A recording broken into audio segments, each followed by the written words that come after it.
Alright then guys, so a very warm welcome to the Chiltern Hills 100k race briefing video for 2026. Getting this one out nice and early. We are about a week and a half out from the race as I record this, and yeah, can't wait to get down to Chesham and get you unleashed on our amazing 100k loop. This is year number 2 for the race, and super excited for it. This video I'm mainly going to go over the Runner's Guide PDF document that's on our website, but also I'm just going to spend a bit of time looking at the route and some of the things that are really useful to know about it. That should cover everything off. If I've missed anything, please do get in touch. hello@runawayracing.com. Right, let's get to it. So, yeah, first thing as always really is, if you're looking for anything in particular, head over to our website and it should be on there. We've got the Runner's Guide PDF, which is really a kind of a one-page overview of the race. And if you scroll down, you'll also have access to a spectator's guide, GPX file, the route on lots of different platforms. There's a video from last year I recorded, which is kind of an in-depth look at the route. The route is identical to last year, so that is still... it is still current, but I will cover a few bits and pieces in the route during this video. So when does it happen? Saturday 9th of May 2026, 7 AM is the kickoff. The race starts and finishes from the Girl Guiding headquarters, which is on Berry Lane in Chesham. As it says here, there is no parking at that location, so you do need to park elsewhere, but there are 2 really good car parks. I would highlight Water Meadow as the best. If we go to the map here, zoom into Chesham, the start and finish is in the Girl Guiding hut, which is here, and Water Meadow car park is this one just here. So I would park there, walk out of there, up Berry Lane, and you are in. You are at the start. You're at registration within a couple of minutes. Registration is open only on Saturday morning. We did previously last year do it on Friday, but due to the battery life of the trackers and the way that we set up the trackers, that's not possible this year. So please come and grab your tracker and your bib number from 5:30 up until 6:30 on race morning. We will then have a short safety briefing and you will get off sharp at 7 AM. Other things that you can do at registration will be to drop some bags. So we do transport a bag to checkpoint 3 should you want us to. So bring that. There'll be a place, an obvious place to drop it off. We will have some bag tags, but make sure it is labelled, or it needs to be labelled, so that we can organise it in the right order at checkpoint 3 and give it to you. And you are more than welcome to leave a bag at the finish line itself, which will just stay there for the duration of the run and be waiting for you for when you finish. Yeah, make sure you do that if you want to. Yeah, note on the trackers, so yeah, you're all going to be GPS tracked during the race. On the day, if you go to our website, go to the race results page, there will be a tracking link directly within there. That will have access to exactly where you are. So if you're on the route during the day and you're not quite sure where you are and you want to check, you can check your own tracking link, your own tracker, but please do share that with friends and family. It's an awesome way for them to keep up and also to be able to meet you out en route should they want to. I'll get to that as well in terms of crewing and what we allow shortly. For those of you that need to be aware of the cutoff, so it's an overall 18-hour cutoff, which is 1 AM. The actual specific times for the checkpoints are here. There is no cutoff for the first checkpoint, only from checkpoint 2 onwards. So you need to get to that Little Gadsden checkpoint by midday. Route information, so it's bang on 100k, 1850 meters of elevation gain. Remember that depending on what watch you use and what algorithm they use, it will differ, but OS Maps puts it at 1850 and that's what we use. We will be signposting the entire route using our signage, orange signage looking like this, and ribbons as well, orange ribbons, confirmation ribbons. They'll help you get around. But I will say with the navigation that although it's signposted, always remembering on a route like this that you're covering 100 kilometers of trail and you do need to have your wits about you to see the signage and follow the signage, and therefore we actually mandate and we advise you to make sure you have access to the route on your phone or your watch should you need it. I know a lot of you will already do that and will be following it on your watch throughout. Hopefully you don't need to glance that too frequently, the signage should do the job, but please do make sure you have a way of navigating if for some reason a member of the public moves the sign, or late on in the race through fatigue or whatever reason you miss a turning. There are lots of sharp lefts and rights that you do need to look out for. And I know I've been in that position before where you switch off for a minute and you miss one. So if you want to download the route, let's go back to the website. There are, as I said, loads of options. So GPX, OS Maps, Garmin, Strava. If I'm honest, I wouldn't recommend Strava as the way of navigating. We do have it on there, is the correct route, but Strava does interpret the GPX in a very odd way sometimes. So it's there, but I would err on the side of caution with Strava. Also just Google Maps, which is the link that you can see here. You can load that up in the Google Maps app on your phone should you want to use that way of navigating. Excellent. And yeah, as I said, you can look at the actual tracking link, which will be available via our website. Checkpoints. So we've got 6 checkpoints for you. Checkpoint 1 and 3 are the same checkpoint location. You pass that twice, at 14k initially, and then at 41.4k. The second time you pass that only is when your bag will be available. So you won't have access to your drop bag at 14 kilometers. Hopefully you don't need it at that point. We then have checkpoint 2, 28, Whiteleaf 57.8, Bledlow just over 75, and Littlehampton 88. You will find drinks, water, Coke, electrolyte mix, hot water is available at all the checkpoints. Need to just check on checkpoint 4 there, but certainly the other 5 checkpoints will have hot water. But yeah, should have a stove at checkpoint 4 as well. So yeah, you grab an instant tea, instant coffee, etc. Instant tea. Fuel. Precision hydration is at all checkpoints, so gels, chews, electrolyte mix, that's available. We will have a selection of sandwiches, so it says there jam, cheese, Marmite. Gluten-free bread will be there, but if you don't see it obviously made up, please ask one of the marshals and they will make one up for you. And then it's the real kind of mix of that. So it says there flapjack, biscuits, sweets, fruits, crisps, much more. That will just be your standard array of stuff we've picked up in the supermarket that we think is going to fuel around. It might be a bag of Skittles, it might be a bag of Haribo, it probably is some watermelon, oranges, banana. Yeah, anything that we think is going to help you get along, we'll make sure that there's plenty there. As I said earlier on, crewing and helping, having support on the run, that is permitted, but in terms of the checkpoints, only at checkpoint 4 and 5. So 4 is Whiteleaf, there is a car park on site, and 5 you can park outside of the village hall. There isn't a huge amount of parking, but given it's so late on in the race, we're more than happy for people to come to that location. Please just be respectful of noise and local residents.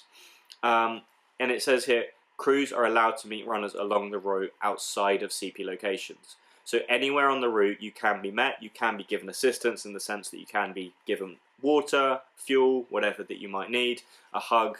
However, you can't have your crew carry any of your kit or run alongside you or bike alongside you. You need to be carrying your mandatory kit at all time. Let's have a look at that mandatory kit. Yeah, must be carried at all times. If you don't have it, it's a safety risk on your part. You know, we will give time penalties if we catch anyone not having stuff, but it's not a expansive list, and it is really important for your own safety to make sure you cover everything. So, simple mobile phone, emergency number saved. The emergency number is there. GPX of the route on your watch or phone, as I've already mentioned. You need to be able to carry at least 500 mils of water. Obviously, most of you will carry a litre, probably a bit more than that. You need to be able to, carry fluids with you. Some sort of waterproof or windproof jacket. An additional long sleeve layer. Doesn't have to be anything special, just needs to be a long sleeve layer that you keep in your bag and is kept dry. The reason for that being, if it's a rainy day and you DNF, and you are wet, you will get cold very, very quickly, and you will be very, very thankful that you have that. Additional full leg cover to be kept dry for emergencies. I am going to review that next week, given the weather situation we have at the moment. If it continues, I am going to remove that from the mandatory kit list, and you will not be required to keep that. If the weather turns and we have wet weather in the forecast, then we will keep that. So I will update a few days before the event on that. Head torch with a spare battery. Most of you, if not all of you, will get close to, well no, not all of you, certainly the winners won't, but a lot of you will hit darkness. It is very, very important that you carry a head torch that works, that you know how to use, and has a spare battery with it, okay? Some of you will be in hours of darkness for many, many hours, and you will really need that. We will be asking to see head torches at registration, so make sure you have that with you. Warm hat, buff, and gloves. Yeah, some sort of hat and gloves is really crucial. Again, yeah, you DNF late in the day when it's getting cold, it's raining, whatever, that is something you need to be able to have. Reusable cup, strictly not mandatory, but very highly recommended in the sense that you might not want to put Coke, tea, different fluids in your soft flask. So bring a cup if you want to be able to take on that. We won't have cups at checkpoints, disposable ones. You will need your own cup. Basic third aid supplies. Put some plasters, tape, bandage, and a full blanket in your bag. You never know when you need it, and sometimes just having a plaster can really save your day, be that a blister or a cut or whatever it is, something rubbing on your foot. Obviously, you need something to put everything in it. You need something to put all of those things in. So that can be a rucksack, it can be a vest, it can be a belt. We don't mind as long as you can get it all in. Some sort of payment, so £20 cash or a bank card is the suggestion. I wouldn't rely on your Apple Pay on your phone because your phone might run out of battery. And yeah, carry some race nutrition. You're going to need it. There we go. Spectators, crews are very welcome at the start finish. So at the guide hut, you can, people can come down. That's absolutely fine. There is no parking, I've said, but walk up. There's many, many car parks. If that Water Meadow car park gets full, then there are short stay car parks. The reason I recommend Water Meadow is it's 24 hours. This one down here, Star Yard car park, also super close. That's maximum stay, I think, 4 hours or something like that. But absolutely fine if spectators are just popping in. Spectator guide will have a bit more info on places that you can meet your runner. Really, it's kind of car parks on the route, places we know you can park. So there's a few recommendations in there. Results, so live results and tracking available throughout the day, available through our website, runawayracing.com/results. Refreshments, there will be pizza at the finish, freely available to all runners. How hot it will be dependent on when it was last delivered and when you finish, but there will be a constant supply of pizza available. And we will have our man Dan out on the route getting some nice photos of you running, so smile when you see him. So guys, that's the Chiltern Hills 100k, that's the overview. A few other bits and pieces really will be just in terms of being an A1 citizen on the trail, in terms of dropping litter, please be very careful. Remember to deposit your litter at the checkpoint so you don't carry it with you in your bags. Horse riders, livestock, go closer, go slow around horse riders. Make sure you close all gates that you open. Be respectful to other people on the trail. If there are any emergencies, we do have medical response covering the event for the full duration. The best way to call them or to get access to that is the emergency phone number. However, in the event of a genuine life or limb emergency, please do call 999, and they will advise on what to do from that point. We would always recommend that you have What3Words, the app on your phone, so you can easily communicate your location in an emergency if you need to. Okay guys, welcome to the next day. I'm just going to add on the end of this video some route tips and advice that I think is really useful. If you want to go deeper on this, as I said earlier in the video, you can look at the in-depth route video that is available on our YouTube. But just for some highlights, I'm going to go through a few things that is super useful to know for all runners. So yeah, looking at the route its entirety here, what you will notice first of all is the first 4K, just here, is an out and a back section. So you go out along what's called a trail called Herbert's Hole, and then you turn right up here, and then when you're on the way back, you do that in reverse. So you'll maybe recognize that as you're coming to the end of your run. We do have a fair few marshals in that first 5K or so to get you around some tight corners, and there are a few bits of quite narrow trail, so it doesn't last for long, but be aware that you will need to, particularly on some of this section up here, be running in single file. There will be a marshal just here, for example, and a few different marshals along that section. The first thing that's useful to highlight is the area around checkpoint 1 and 3, which is Hastow Village Hall, because you will be running this section twice. The section between my mouse just here, this splitting point, and this splitting point here. So just to give you a heads up on which direction you're going, as you come up down here, you turn right at the end of that, at this junction, so you turn right onto Church Lane, and then you'll turn right into the Village Hall. There will be a marshal stationed on that corner, and there will be a marshal to point you into the Village Hall. Then you come out of the Village Hall, you continue down Church Lane, and then at this junction, you go straight on. So you turn right at this junction, and you go straight on at this junction, and then that starts you on this loop, mainly around into Ashridge and then back on the Ridgeway. When you then return later on, so the first time you go through here is at 14 kilometres. When you return, you've now already completed a marathon, 41 and a bit kilometres. You come back down on the Ridgeway, go through the perimeter of this field, and then you will turn right, go across this junction, and this time you're entering the Village Hall from the opposite direction. So you're going up Church Lane, you're turning left into a checkpoint. The marshal will still be there to direct you in. And then at this junction, you now go straight on, continuing to follow the Ridgeway, and that brings you down into Wendover. That's taking you in this direction. Okay, so just be aware of that. In this whole section, as I'm sure you're aware, there's plenty of roads to cross. So things like the road at Cow's Roast, some of the roads around Tring Station. Please do be sensible and give yourself plenty of time to cross. As you're going through North Church into Berkhamsted, you make your way up to Little Gadsden, which is checkpoint 2. A few bits of tricky navigation through here, but it will be clearly signed. For example, the navigation here into Frithton Beaches, you have to go up and in and across some dense woodland to take you out and into that car park. So there's some areas that you will need to pay attention a little bit more closely, where we also won't have marshals. As you can imagine, we can't have marshals on every place we'd like them on such a long route.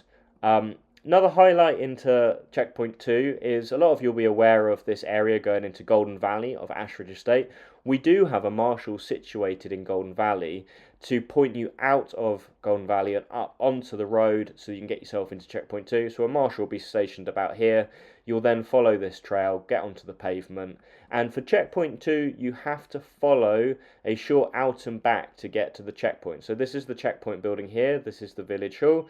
There'll be a marshal stationed on the end of Church Road to tell you to go up there, and regardless of if you're using the checkpoint, you are required to visit the checkpoint in order to complete the full course, so you will need to still do that out and back. As you come back down Church Road, you'll be then pointed right out of Church Road, and then a note that very quickly after running down the pavement here, you will turn a left that actually goes through the car park of the Bridgewater Arms pub, where the trail rejoins, and then you continue on your way. Now you're into Ashridge, through where there's some lovely bluebells, Dockywood, they might still be hanging around on the 9th of May, and down through Tring Station, and you're following the Ridgeway now. As I said, that brings you back into Hastow, so you go past these splitting points. One other thing to mention in Wendover is the HS2 diversion. If you're not familiar with this area, there is a new big diversion road. So the Ridgeway used to go along this trail here where my mouse goes, and then that would bring you up Coombe Hill. There's a diversion road that is built around the works there. Very easy to navigate. It's quite a scar in the side of the land. and then that brings you to the bottom of Coombe Hill just here. Go up Coombe Hill, that takes you all the way along the ridgeway to checkpoint 4. As you leave checkpoint 4, this is the second area to highlight, where you've got 2 more splitting points, areas of the trail that you will go through twice. The instructions are quite clear here. The first time you reach this splitting point, well, in fact, if I rewind back to here, because I'll just highlight, as you're coming down the ridgeway here on this bridleway, you'll turn left onto the Wickham Road, which is a fast road, but you're on the pavement. Then you turn right off it, and you peel onto a very open field just here, and there's a very big scar of a footpath through it, so it's very obvious where the trail is. The end of that field, you will come to a gate. The first time you get to this point, you will go straight on, and there'll be a specific signage on that saying first splitting point straight on. You go through that gate, meander your way through this piece of trail to where you get to the second splitting point, which again you will go straight on. Okay, that then takes you along this loop. You go around, up a big hill in Bledlow.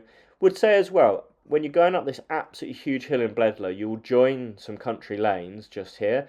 You're running along a country lane and you take quite a sharp left of that, so keep an eye out for that. And then as you go down the hill, you also take quite a sharp right just there. So those are the sort of areas that they're not going to be marshalled and they will be signposted, but because of your surroundings and the fact that you're late on the race, there's always the chance that daydreaming, fatigue, whatever it will be, means you could miss those signs. So just always remind yourself on these sections, particularly when you're on roads, that you're most likely going to be quite quickly coming off those roads, and you need to be looking around for signage as to where it's going to take you. And this is where having the GPX on your watch to give you that alert as to where the trails are turning, that's why that's such a useful feature and why we highly recommend you having that on. Going into checkpoint 5, Bledlow Ridge Village Hall, the same as what I was saying about checkpoint 2, there is a short out and back to get to that checkpoint. This trail, by the way, is very, very narrow, very passable, but very narrow. There'll be a marshal stationed on the end of here that will take you into the checkpoint, then you'll come back out, and then you'll continue on the trail, where you return to these 2 splitting points, okay? This time, each of the splitting points, you turn right. So zoom in, you get to that first one, you take that right hand there, and then the second time, you take that right hand just there. Now, if at any point you get confused, you're unsure which way to go, then please check your GPX, check your phone, or check the tracking link. And if you can't work it out from there, then please call the race HQ number. It will be on your bib. It's the emergency number that we've shared. That will take you straight to the event control team, who are going to be looking at the trackers at all times, and we can tell you where you are and where you need to go. So please do that rather than guessing if you're not sure. Now you've taken that second splitting point and you're going down here, just be careful going across Wickham Road. That's a very fast road. And you're following the trails now into Little Hampden, the last checkpoint of the day, exiting that into Great Missenden. And the last thing I want to mention is, as you leave Great Missenden, so you come into Great Missenden via this trail, go across Link Road, through the playing field, back out, and you go under these roads, and then that spits you out onto this Freeth Hill Lane. There's a pavement at this point on the right hand side, up until you get to the crossroads where we go past Potter Row here and King's Lane. From this point onwards, for some reason, there is no pavement. You're kind of going through this quite residential area. The road is very rural, the speeds are very slow, but what we'd ask you to do here is to run on the right hand side, because most of you will be hitting this trail, this road in darkness. So running on the right hand side against the traffic means traffic coming towards you will see your head torch pointing at them, and you can then they'll be aware of you. But also I would recommend just standing in and out the way if cars are coming. It's not a busy road at all. At the end of that, you peel off right, and that rejoins you to Herbert's Hole, which takes you down that same trail you did right at the very beginning of the race and into the finish. So those are the bits I wanted to highlight that I thought important. If you want to go into more depth, as I said, look at the other video on our YouTube channel. I'm now going to email this briefing video out to you guys, and what I would add to that is we will have a questionnaire in the email that I'm sending you, asking you 2 questions. The first question is around crew. those of you that are going to be having crew that are supporting you during the run, it's super useful for us to know that you're supported, because we can probably see on your tracker if you're stationary at different points. If you're stationary in a car park and we know you've got crew, we know that you're going to be with your crew. If you're stationary and you're somewhere on the trail and we think you're on your own, we will give you a phone call to check you're okay.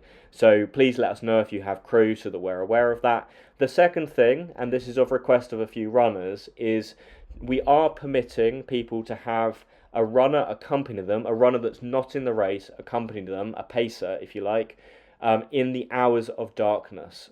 So let's have a look. What time does it sunset on the 9th of May? 8:40. So what we will say is we are permitting you to have a runner accompany you from 8 p.m. onwards, should you want to, for your own safety. I know some people find that very, very useful, and we're more than happy to oblige on that. So we'll ask you that question. Please let us know if you'll be using that via the form that we send out. So that's everything. Thank you very much. Hope the rest of your prep goes well, and I'll see you at the Girl Guiding Hut in Chesham early on Saturday the 9th of May. We'll see you there.